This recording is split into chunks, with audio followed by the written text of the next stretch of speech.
Saudara, hari ini Kepala BMKG, PVMBG, dan pihak dari PUPR meninjau beberapa aliran sungai di sekitar Sumatera Barat untuk mengetahui apa saja upaya yang akan dilakukan pihak terkait guna mencegah bencana lahar hujan susulan. Sudah bergabung bersama kami jurnalis Kompas TV Niputu Trisnanda dari Bukit Tinggi, Sumatera Barat. Putu, setelah meninjau aliran sungai, apa saja evaluasi dari BMKG dan PVMBG? Ya, selamat siang, Tili dan juga saudara. Memang kalau melihat bagaimana tinjauan dari BMKG, ini memang fokusnya itu khususnya mengenai cuaca dan juga kondisi di hulu sungai. Tadi berdasarkan tinjauan kurang lebih melalui pantauan udara dengan menggunakan heli selama kurang lebih 30 sampai dengan 45 menit berada di utara, memantau kurang lebih ada 25 aliran sungai begitu ya yang ada di kawasan Sumatera Barat. Ini memang permasalahannya adalah di hulu sungainya sendiri dari Gunung Merapi masih ada banyak material vulkanik yang bercampur juga dengan batu-batuan besar, kemudian longsor ini juga terjadi di beberapa titik dan itu juga tentu menambah jumlah material yang ada di hulu sungai. Tidak hanya itu, selain batu-batuan, kemudian tanah longsor, kemudian ada juga pohon-pohon besar yang terangkut dan tertahan oleh bendungan alami yang memang terbentuk di area hulu. Tapi bukan berarti baik, karena menurut pantauan dan juga diskusi yang dilakukan antara Kepala BMKG, kemudian juga ada dari ahli vulkanologi yang tergabung dalam lembaga PVMBG, kemudian juga dari PUPR, ini menyebut tinggal menunggu waktu saja.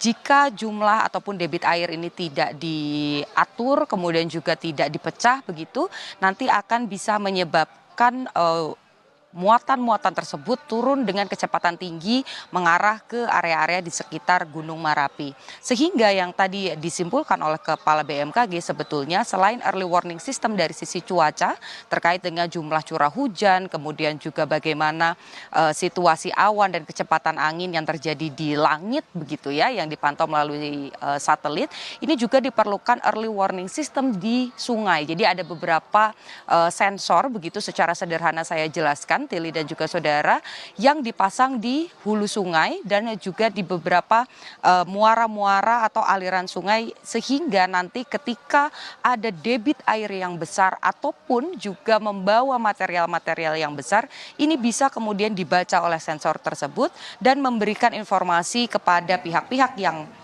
berjaga di area aliran sungai dan bisa melakukan evakuasi ataupun juga keputusan-keputusan lain bagi masyarakat yang ada. Jadi ini salah satu rekomendasi yang nanti akan disampaikan dalam rapat koordinasi yang akan digelar sore hari ini antara Kepala BNPB, kemudian juga seluruh pejabat mulai dari BMKG, PVMBG sampai dengan PUPR dan juga tentu saja pejabat daerah, bahwa salah satu rekomendasi yang akan diberikan adalah pemasangan atau pembangunan early system warning yang ada di area hulu sungai. Tili. Putu, terkait curah hujan yang masih tinggi di Sumatera Barat, apa yang langkah yang akan dilakukan BMKG untuk mengantisipasi banjir lahar hujan susulan? Tentu modifikasi cuaca ini dilakukan, bagaimana kemudian tadi juga sudah disepakati modifikasi cuaca dilakukan dari tanggal 15 Mei sampai dengan tanggal 19 Mei 2024. Tetapi kalau memang dibutuhkan untuk kemudian membantu bagaimana proses pencarian ataupun juga renovasi, maka modifikasi cuaca ini masih bisa dilakukan. Berikut pernyataan lengkap dari Kepala BMKG Dwi Korita Karnawati. Sumatera Barat ini adalah wilayah yang hampir sepanjang tahun hujan. Musim kemarau pun akan hujan. Jadi tidak mempunyai musim kemarau yang kering gitu ya. Artinya selama di atas masih ada tumpukan sedimen, pohon-pohon yang tumbang, ya, tumpukan tanah dan hujan mengguyur di atas. Meskipun di bawah tidak ada hujan terang benderang seperti ini, tapi kalau atasnya hujan, seketika ini kecepatannya sangat tinggi, bisa bagian bawah terkubur begitu. Jadi poin itu. Kalau TMC sendiri Bu, modifikasi cuaca ini hanya akan dilakukan selama masa tanggap darurat atau masih akan terus dilakukan sampai proses misalnya pembentukan bendungan itu selesai dikerjakan oleh PUPR?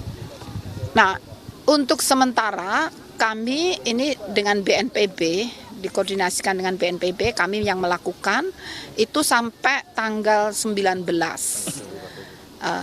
Namun tentunya ada evaluasi.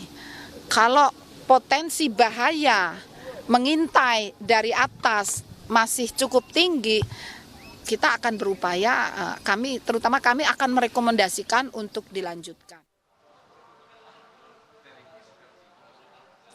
Ya, jadi kalau melihat bagaimana kemarin contohnya saja dari pihak BMKG ini melakukan 2 kali sorti atau 2 kali penerbangan dengan menebar masing-masing tiap sortinya minimal ini membawa 1 ton garam yang kemudian disebar, dan ini cukup efektif. Bagaimana kemarin memang tidak turun hujan, tapi kalau melihat bagaimana situasi hari ini pada tanggal 16 Mei 2024 kami catat di beberapa wilayah, baik itu di titik saya melaporkan saat ini di Bukit Tinggi, kemudian di Tanah Datar, di Padang Pariaman, dan juga di Agam yang merupakan titik-titik yang sebetulnya kemarin menjadi lokasi yang mendapatkan dampak terparah, ini kembali turun hujan dengan curah yang juga cukup tinggi. Tentu saja ini menjadi catatan bagaimana kemudian BMKG bisa kembali melakukan modifikasi cuaca agar efeknya ini berlaku seperti kemarin, tidak turun hujan, tidak ada longsor ataupun juga banjir lahar dingin susulan, sehingga proses evakuasi ataupun juga pembersihan hilir sungai ini bisa dilakukan, pembersihan jalan bisa dilakukan,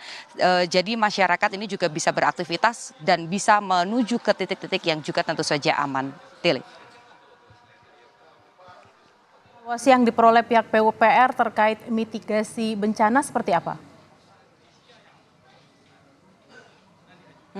Sekarang yang sudah dimiliki atau sudah dibangun oleh BWSS ya, Balai Wilayah Sungai Sumatera 5 atau Padang, ini memang sudah memiliki 2 sabo pemecah aliran sungai. Jadi kalau kita gambarkan secara sederhana, Tili, memang bedanya adalah bendungan ini menutup secara total, sementara sabo ini menyaring. Jadi kalau ada material-material besar seperti bebatuan, kemudian pohon-pohon tumbang yang besar-besar sekali, kalau Anda menyaksikan bagaimana dampaknya kemarin yang sampai ke area permukiman warga, ini memang perlu dibangun sabo tambahan. Jadi kalau melihat bagaimana tinjauan awal tadi dari 2 sabo yang sudah ada, ini akan ditambah jumlahnya sekitar 25 lagi, dan berikut pernyataan dari PPK OPSDA 2 BWSS Sumatera 5 Padang, Satyatriawan.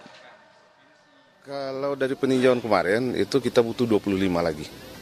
25. Satu unit sabo ditambah di Bangkahan dan Malana tadi 2 sabo. Jadi 27 totalnya nanti. Ya, masing-masing sabo itu akan kapasitasnya berapa Pak? Kan kalau yang udah ada ini kurang dari 30.000 kubik. Ya, ini akan dikaji lagi nanti di desain ini, karena ya kelihatan dengan yang kita bangun ini kan cuma 30.000 ya, dibilang tidak bermanfaat ya sangat bermanfaat sebetulnya. Tapi untuk ke depan mungkin akan tampungan akan lebih besar, ditingkatkan, kapasitasnya akan kita tingkatkan.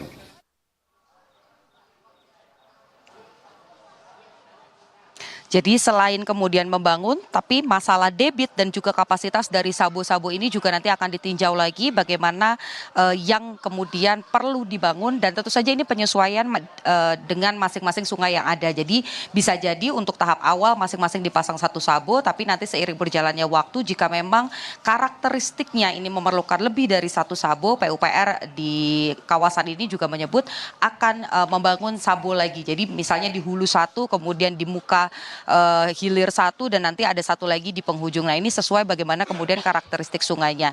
Nanti selain dari rombongan BMKG dan juga PVMBG dan juga PUPR yang tadi sudah mengudara terlebih dahulu sekitar pukul 9, rombongan BNPB ini juga akan ikut terbang menggunakan heli untuk melihat bagaimana tinjauan udara dari sekitar kawah dan juga area-area lain, karena nanti di rapat koordinasi ini juga salah satu pembahasannya adalah mengenai soal relokasi. Kita mencari bagaimana tempat yang paling aman, jarak yang paling aman dari Gunung Marapi supaya masyarakat bisa beraktivitas, masyarakat kemudian juga bisa melakukan aktivitas perdagangan ataupun juga mengurus sawahnya masing-masing, tetapi bukan di wilayah yang berbahaya.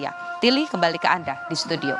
Baik, sudah ada evaluasi, kemudian juga ada rencana relokasi, juga ada early warning system dan juga modifikasi cuaca yang dilakukan agar bencana di Sumatera Barat bisa segera teratasi. Terima kasih jurnalis Kompas TV Niputu Trisnanda dari Bukit Tinggi, Sumatera Barat.